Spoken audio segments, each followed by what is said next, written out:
이제 오늘 주시는 말씀을 받겠는데, 오늘도 이 말씀을 여러 번 말씀을 나누고 읽기도 했고 설교도 했던 말씀인데, 오늘 한 번 또 꼭 좀 나누고 싶은 말씀이 요한계시록 3장 20절 말씀입니다. 요한계시록 3장 20절 말씀을 이 시간에 우리가 함께 받도록 하겠습니다.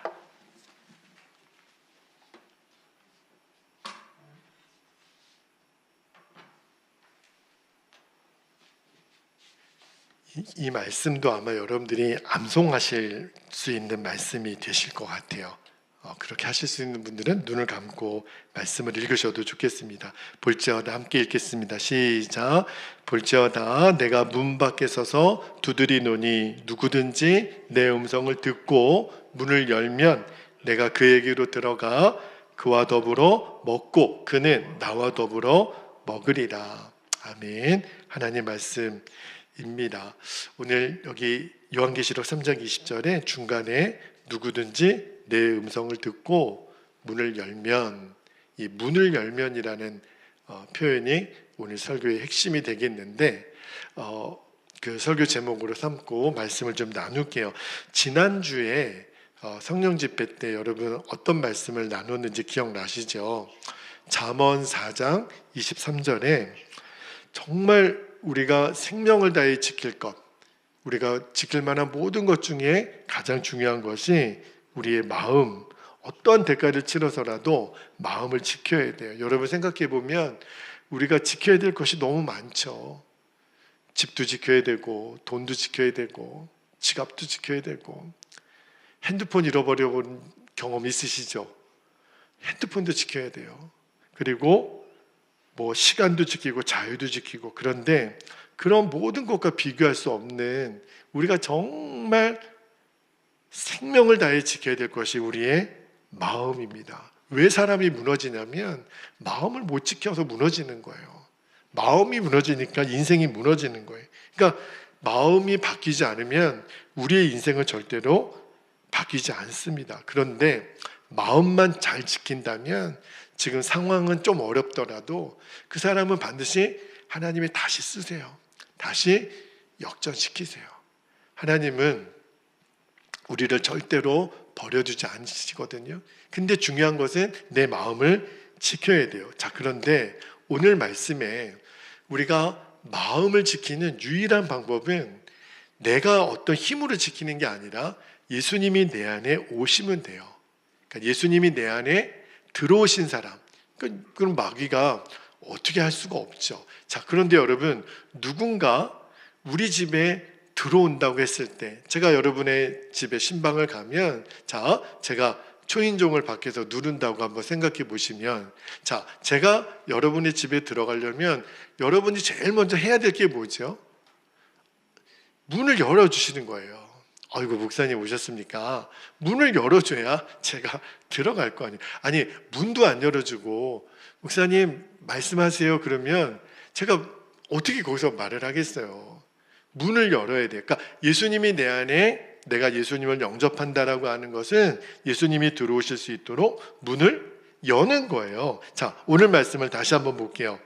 볼지어다 내가 문 밖에 서서, 여기서 나는 예수님이세요. 예수님이 문 밖에 서서 두드리신대요. 누구든지 예수님의 음성을 듣고 문을 열면 예수님이 그에게로 들어가 그와 더불어 먹고 그는 예수님과 더불어 먹으리라. 여기서 이 문을 연다라는 이 표현이 오늘 말씀의 핵심이 되겠습니다. 근데 왜 이게 중요하냐면, 여러분 이 문을 여는 거는요 굉장히 중요한 결단이 필요해요. 그죠? 왜 그러냐면 우리는요 좀처럼 부담되는 일이 싫습니다. 여러분 마음 여는 일이 그렇게 쉬운 게 아니에요. 그죠? 우리는 내가 함부로 마음의 문을 열었다가 책임지지 못할 일을 하면 어떻게 해요? 그죠? 돌다리를 두들겨보고. 그래서 마음의 문을 열고 싶지 않습니다. 구속받기 싫거든요. 내 마음대로 살고 싶거든요. 그런데 주님이 내 마음에 오셨다. 여러분 주님이 여러분 안에 오신 걸 믿으시지요? 아멘이시죠? 근데 좋으세요 정말? 예수님 내 안에 오신 것이 정말 좋은가? 그러신 분들이 있어요. 예수님이 좋은 걸 어떡합니까? 그 찬양이 있죠. 덩실덩실 춤을 추면서 세상의 어떤 것도 비길 수 없네. 예수님이 좋은 걸 어떡합니까? 예수님 내 안에 오신 게 너무 좋으신 분들이 있어요. 그런데 대부분의 사람들은요, 예수님이 내 안에 계시다라는 게 그렇게 좋지 않습니다. 오히려 대부분의 사람들은 마음이 예수님이 내 안에 계신 것을 싫어합니다. 그 말씀이 어디 있냐면 로마서 1장 28절을 볼게요. 로마서 1장 28절에 보면 또한 그들이 마음에 하나님 두기를 뭐한다고요? 싫어하며 하나님께서 그들을 그 상실한 마음대로 내버려 두사 합당하지 못한 일을 하게 하셨으니, 대부분의 사람들은 내 마음에 하나님이 계시다라는 것이 불편해요. 싫다 그랬어요. 그 마음에 싫어한다 그랬어요. 자, 그러면 나는 어떤가? 나는 내 마음에 하나님이 계신 것을 지금 좋아하고 있는가? 아니면 불편해하고 있는가? 자, 오늘 이 질문 앞에 우리가 서는 거예요.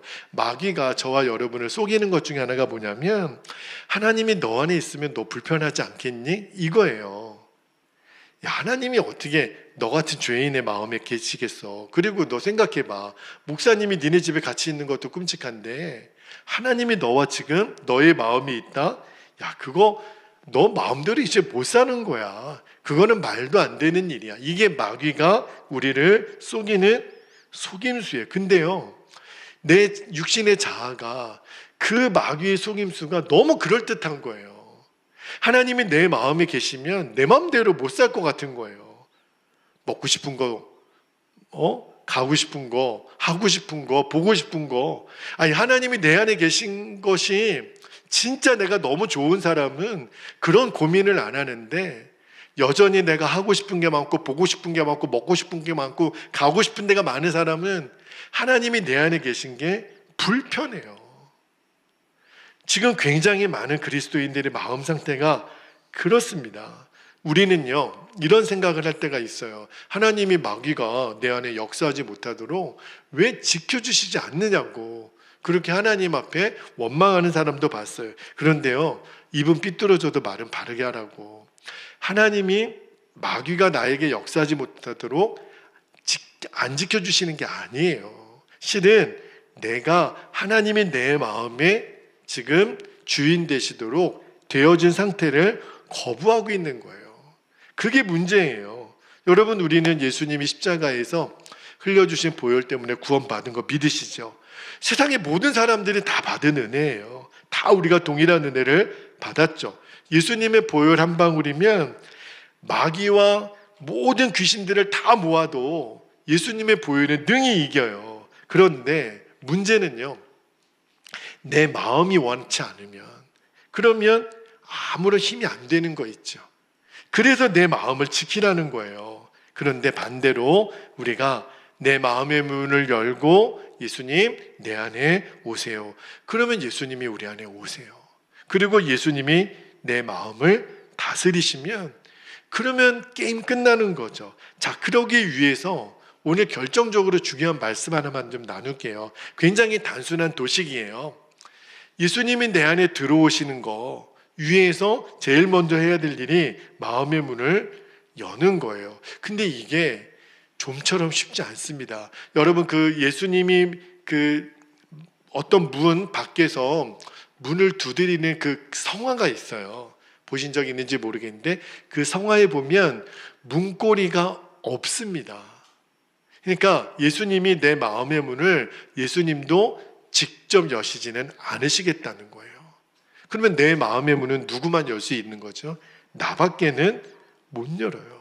그런데 마음의 문을 열라, 이게요, 우리 그리스도인들이 지금 이게 주저하는 사람들이 너무 많습니다.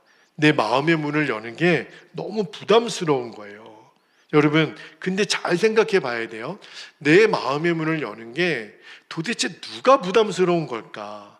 여러분 자신이 부담스러운 게 아닙니다. 마음의 문을 열면, 여러분, 우리는 예수님을 영접한 사람이기 때문에 마음의 문을 열면 누가만 남아야 돼요? 예수님. 그러면 마음의 문을 열면 예수님이 나타나시면, 드러나시면 우리는 좋은 거잖아요. 그런데도 왜 마음에 부담이 되고 마음 문 열기가 주저하죠? 그게 누가 주저하는 거냐는 거예요. 누가 부담스러워하냐는 거예요. 그 두려워하고 무서워하고 주저하는 거는 내가 아니라 나를 주인 삼고 싶은 마귀가, 문을 여는 순간 마귀가 지금 내 안에 숨어 있는 것이 다 드러나니까. 여러분, 우리가 산이나 어떤 야외에 가서 큰 바위 같은 거 이렇게 들어보십시오.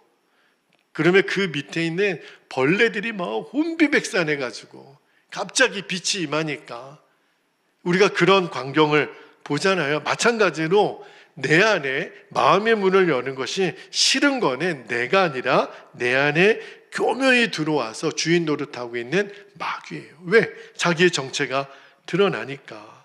그죠?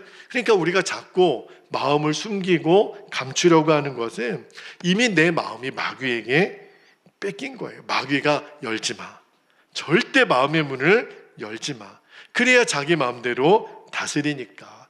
그 대표적인 마음이 뭐냐면 마귀가 지금 나를 붙들고 있는 마음이 분노, 염려, 낙심, 비판, 다툼, 욕심, 교만, 자랑, 이게 다 마귀가 지금 나를 붙들고 있는 그 마음들, 완전 독이에요. 독. 여러분, 우리가 독을 마시면 사람이 죽잖아요. 그런데 그런 마음의 독을 품고 있으면서 내가 어떻게 잘 살 거라고 기대를 할 수 있겠어요? 그러니까 속으면 안 돼요. 더 이상 마음을 열지 않으면 마귀에게 계속 나는 너의 지배를 받겠다라고 선언하는 것과 똑같아요. 자, 베드로전서 5장 8절을 볼게요. 베드로전서 5장 8절에 보면 근신하라 깨어라 너희 대적 마귀가 우는 사자같이 두루다니며 삼킬 자를 찾나니. 제가 늘 말씀드리지만 마귀는 절대 무서운 형상으로 우리에게 다가오지 않습니다. 아주 천사처럼, 그죠? 양의 탈을 쓴 늑대와 같이 우리에게 다가와서 이게 지금 마귀의 역사인지를 우리가 분별을 못하는 거예요. 많은 사람들이 마귀가 역사에서 핍박을 당하거나 귀신 들리고 실패할까 봐 또 각 가정에 어떤 문제가 생길 거를 걱정하죠. 그런데 마귀가 진짜 노리는 거는 우리를 괴롭히고 못 살게 하고 그 정도가 아니에요. 마귀의 궁극적인 목표, 마귀가 진짜 노리는 거는 저와 여러분의 마음입니다. 그래서 우리가 겉으로는 교인이고 성도여도 실제로는 마귀의 종노를 타는 사람들이 정말 많아요. 그러니까 예수님 영접하는 했는데도 여러분 하루를 살아도 내 마음 안에 수많은 마음들이 들어왔다 나가죠. 그 중에 정말 입에 담지도 못할 악한 생각들, 더러운 생각들, 분노, 혈기, 이게 뭐죠 도대체? 이런 것들이 왜 생기는 거죠?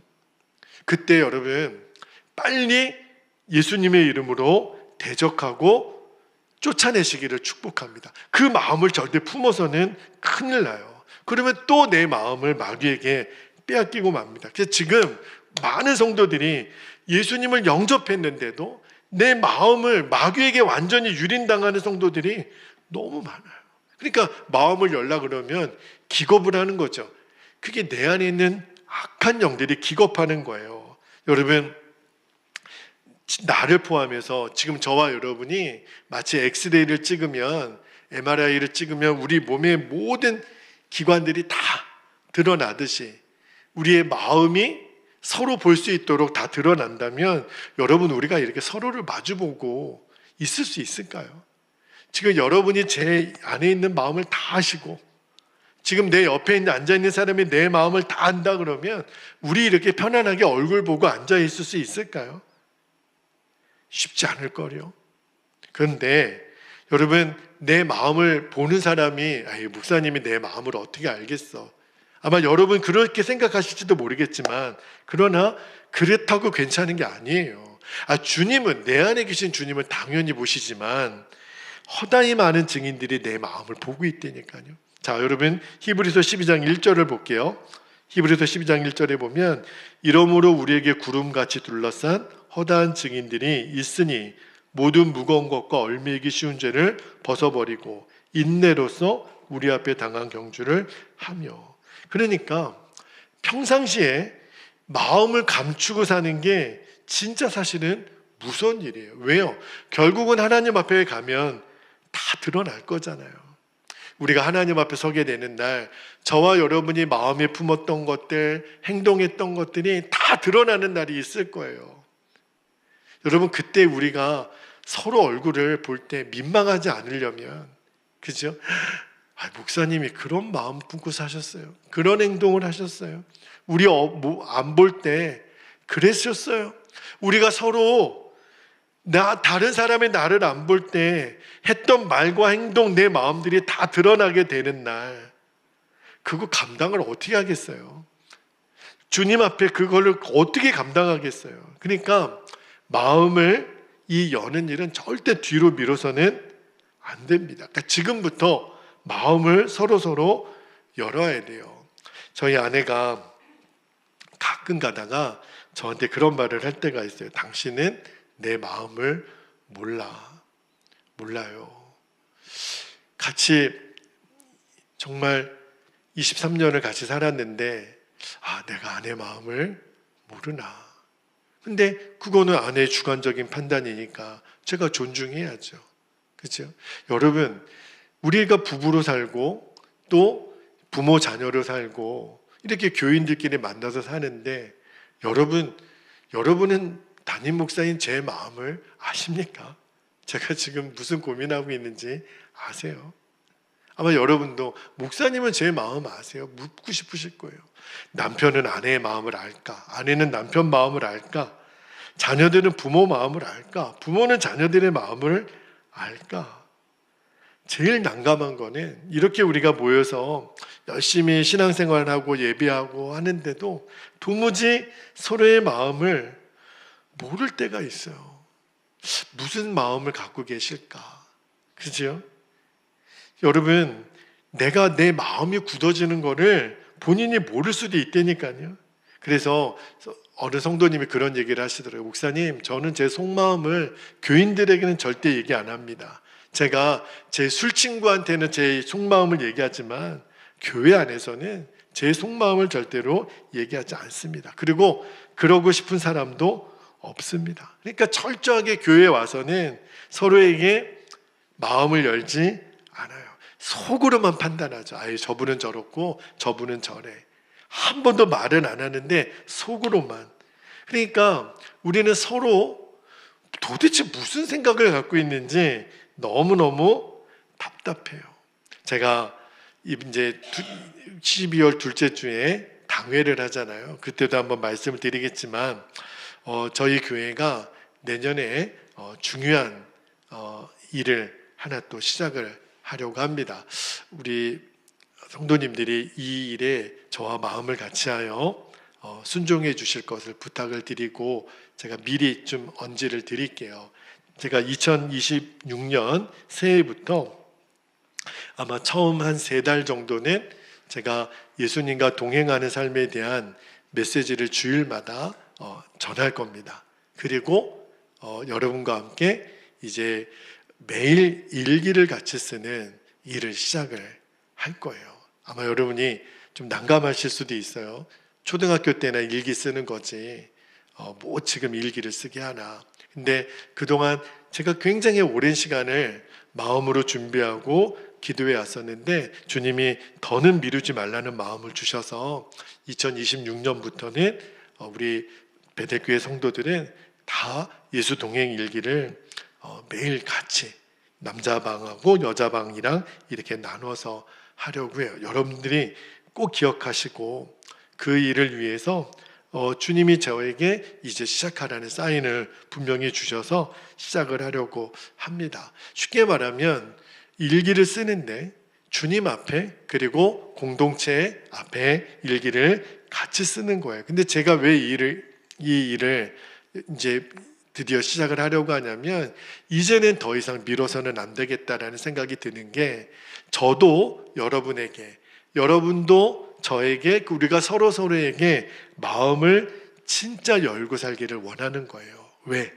이제 우리는 주님 앞에 감추어진 마음이 없기를 축복합니다. 오해하지 말 것은 그러면 내 프라이버시는 없는 겁니까? 제가 여러분의 프라이버시를 침해하려고 하는 게 아니에요. 이것은 여러분의 어떤 구체적인 은밀한 것을 다 드러내라는 것이 아니에요.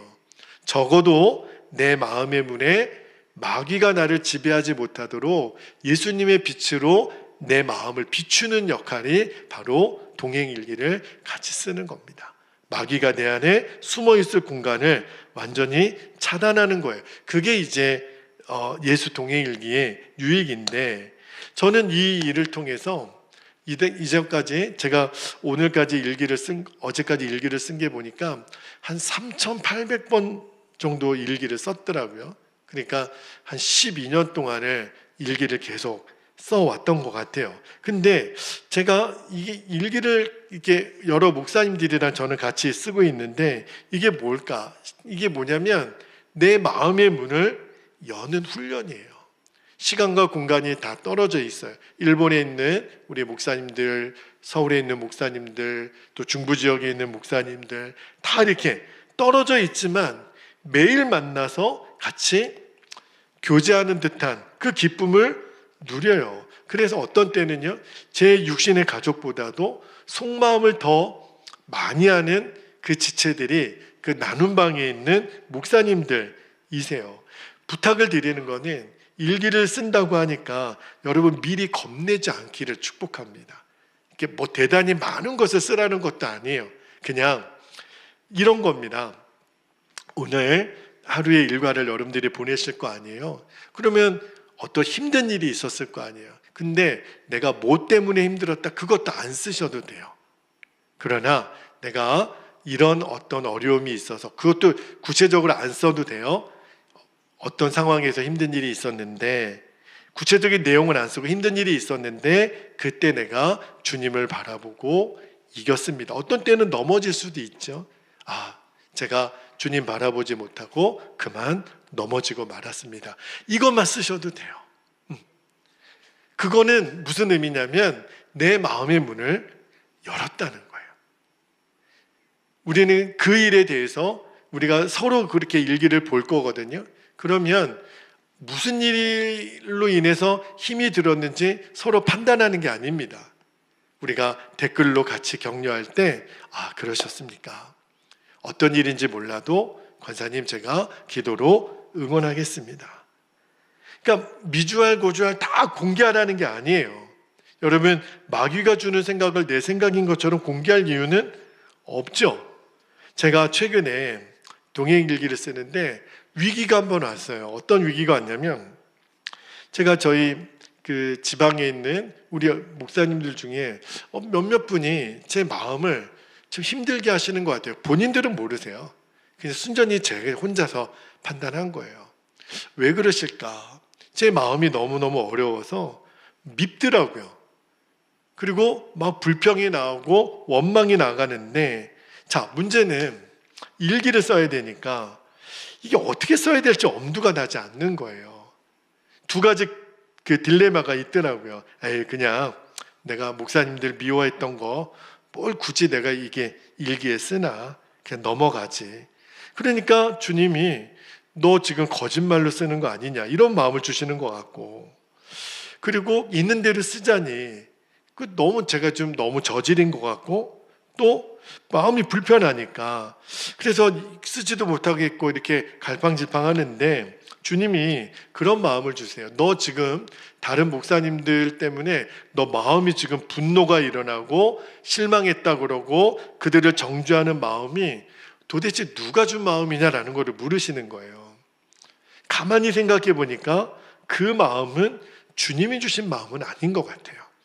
그러면 둘 중에 하나잖아요. 주님이 주신 마음이 아니면 마귀가 주었거나 내 자아가 주었거나 둘 중에 하나예요. 주님이 주신 마음이 아니었군요. 그러면 제가 일기에 뭐라고 썼냐면, 오늘 제가 누군가에 대하여 분노하고 비판하는 마음이 들었습니다. 이게 팩트죠. 그러나 그 마음이 주님이 기뻐하시는 마음이 아닌 것이 깨달아져서 주님 앞에 회개합니다. 그렇게 썼어요. 그러니까 제 안에 자유가 임하는 거예요. 근데 미워하는 마음, 들은 걸 어떻게 해요? 근데 그 마음을 끝까지 걔가 품고 있으면 결국은 그 마음 때문에 마귀가 내 그 마음을 지배하도록 내가 내어주는 거거든요.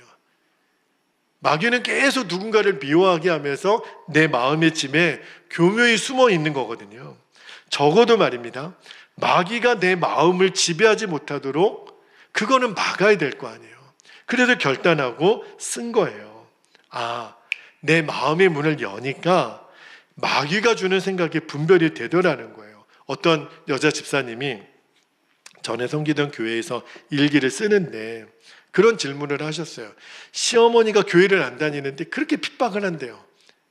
와, 여러분, 한국 사회에서 고부간의 갈등은 굉장히 심각하잖아요. 게다가 본인은 집사님인데 시어머니가 교회를 안 다니니까 교회 다니는 며느리가 싫은 거예요. 그러니까 이 집사님 마음 안에 시어머니가 꼴도 보기 싫은데 매주 오시는 거예요. 진짜 이거 어떻게 할 수도 없고, 이럴 수도 없고 저럴 수도 없고. 그런데 그분이 이제 일기를 쓰다가 어떤 고민을 했냐면 시어머니를 미워하는 마음을 도대체 어떻게 정리해야 될지를 모르겠는 거예요.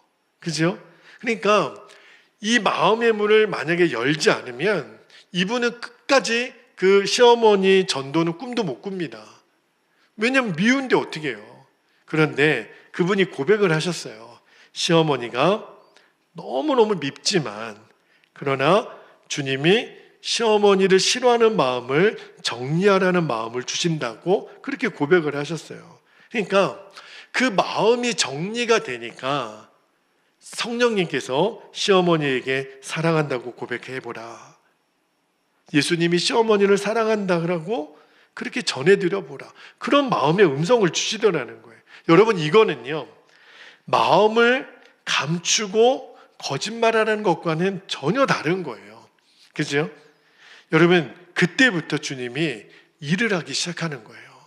내 마음의 문을 열면서 처음에는 이게 쉽지가 않아요.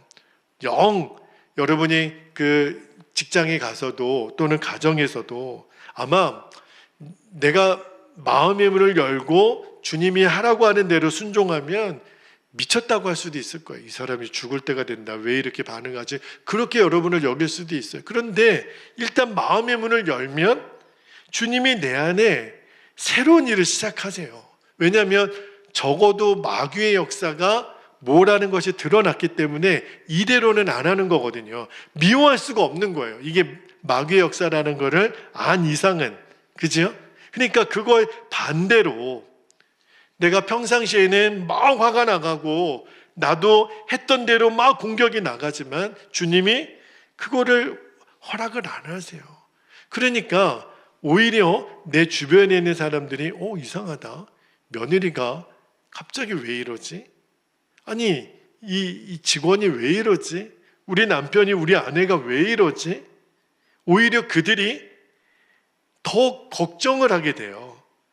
그러니까 주님이 그때부터 역사를 시작하시는 거예요. 그러니까 마음을 열기로 작정하면 내 마음이 정리가 됩니다. 그게 중요한 거예요. 여러분, 이 마음을 나중으로 미루지 않고 지금 정리하기를. 여러분, 지금 내 마음 그대로 주님 앞에 서게 되는 거예요. 요한일서 1장 9절에 말씀하시기를, 요한일서 1장 9절을 볼게요. 만약에 품지 말아야 될 생각이 있다면 지금 오늘 이 밤에 회개하기를 원하는 것은 9절에 만일 우리가 우리 죄를 자백하면 그는 미쁘시고 의로우사 우리 죄를 사하시며 우리를 모든 불의에서 깨끗하게 하실 것이요. 회개하면 깨끗하게 한다라고 주님 약속하셨잖아요. 그러니까 여기서도 한 가지 여러분이 꼭 명심하실 것은, 목사님 회개했죠. 회개했는데도 또 죄 짓는 걸 어떻게 해요? 벼룩도 낯짝이 있지. 도대체 이 회개를 몇 번이나 해야 내가 이 죄에서 노임을 받게 되나요? 여기 위에 우리의 딜레마가 있잖아요. 우리의 좌절이 있잖아요. 내가 또 죄졌네. 내가 또 죄졌어. 그래서 이제는 회개할 용기도 안 난다라고 그렇게 말씀하시는 성도들이 많아요. 그러나 여러분, 중요한 것은 우리는 경험을 붙들어서는 안 됩니다. 우리가 붙드는 거는 하나님의 말씀이에요. 회개하면 깨끗해졌다. 우리는 그 말씀을 믿는 거예요. 할렐루야. 여러분, 필립 얀시 목사님이 쓴 책 중에 나오는 이야기인데, 어떤 분이 습관적인 죄에 빠져서 다시는 죄를 짓지 않겠다고 다짐하고 또 다짐해도 그 죄를 또 짓더라는 거예요. 그래서 너무 낙심이 돼가지고 주님 앞에, 주님, 또 이런 죄를 저질렀습니다. 저의 죄를 고백합니다. 다시는 결코 그런 죄를 짓지 않겠습니다. 저의 죄를 용서해 주십시오. 그러니까 주님이 응답하시기를, 그래, 나는 너를 용서한다. 다시 깨끗하게 됐으니 다시 시작해. 그래서 엄청난 자유를 느끼고 다시는 내가 이 죄에 빠지지 않으려고 하는 확신이 들었대요. 그런데 며칠이 못 가더래요. 다시 며칠이 못 가서 그날 밤에 유혹이 또 찾아오는 거예요. 그래가지고 또 넘어진 거예요. 그러니까 너무 좌절이 돼서 기도할 힘이 없는 거예요.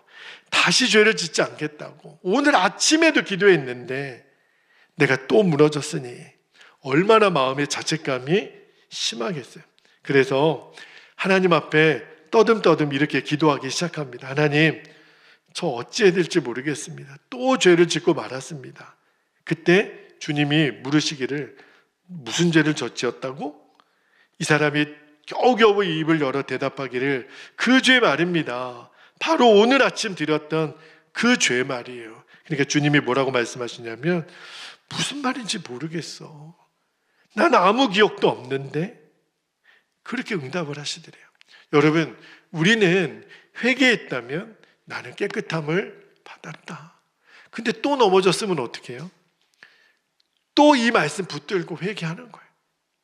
주님, 회개하면 깨끗함을 받았다고 말씀하셨으니 저는 이 말씀을 또 믿습니다. 또 넘어지면 어떻게 해요? 또 말씀 붙들고 일어나는 거죠. 내 마음이 간단하게 정리가 안 될 수도 있어요. 그런데 꼭 부탁을 드리는 것은, 우리는 안 되면 안 되는 대로, 힘들면 힘든 대로, 저는 여러분에게도 부탁을 드립니다. 내 옆에 있는 지체들에게 이제 나누는 훈련을 꼭 하셔야 돼요. 인생을 살면 살수록, 저도 아내가 함께 예배를 드리고 있지만 아내에게 내가 정직하게 고백하면 고백할수록 그때 하나님이 주시는 자유와 승리가 있어요.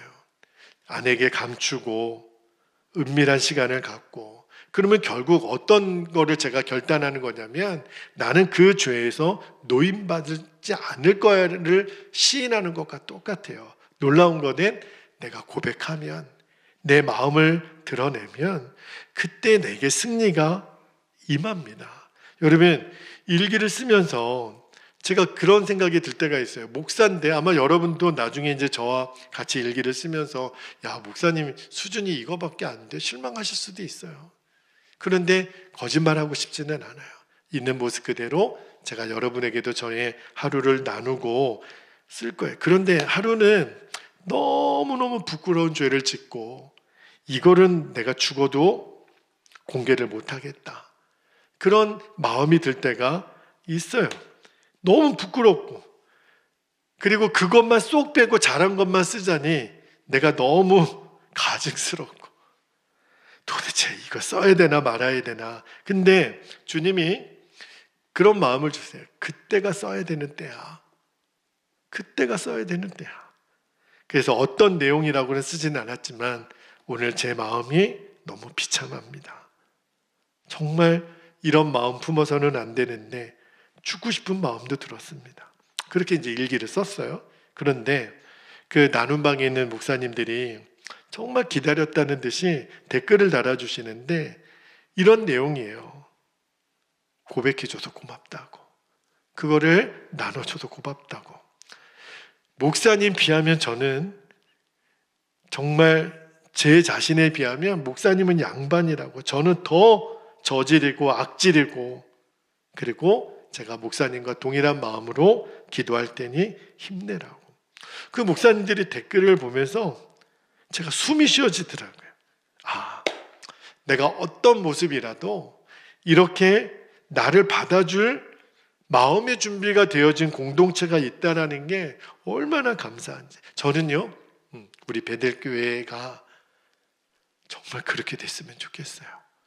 우리가 숫자가 적어도 괜찮아요. 제가 금요일 아침이면 우리 익산에 있는 여러 목사님들과 책도 같이 읽고 같이 공부도 하고 같이 토론도 하는데, 제가 그 모임에 가서 오늘 너무너무 은혜를 받았어요. 형편은 다 다르고.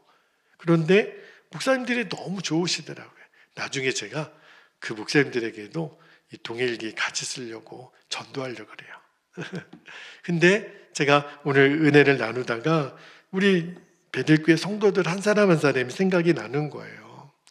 그래서 어떤 마음이 들었냐면, 하나님, 제가 베델교회 목사여서 너무 감사해요. 그리고 우리 성도들 보내주셔서 너무 감사해요. 그런데 우리 베델교회가 적어도 이런 교회는 됐으면 좋겠어요.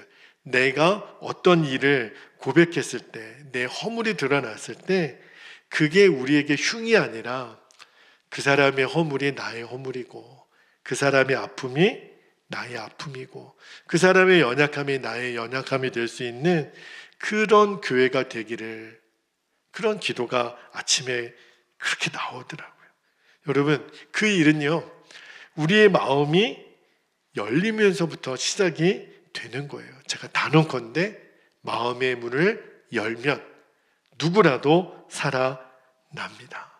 여러분, 예수님 다시 재림에 오실 것을 믿으시죠? 아멘이시죠? 우리는 주님 앞에 서게 될 거라고 말하고 그렇게 믿어요. 그런데 주님이 주신 마음은, 너는 예수님 다시 올 거라고 믿으면서 오늘 사는 것은 좀 다르다. 그러니까 주님이 주신 마음이, 오늘 예수님이 재림하시는 것처럼 너 살아야 돼. 그렇죠?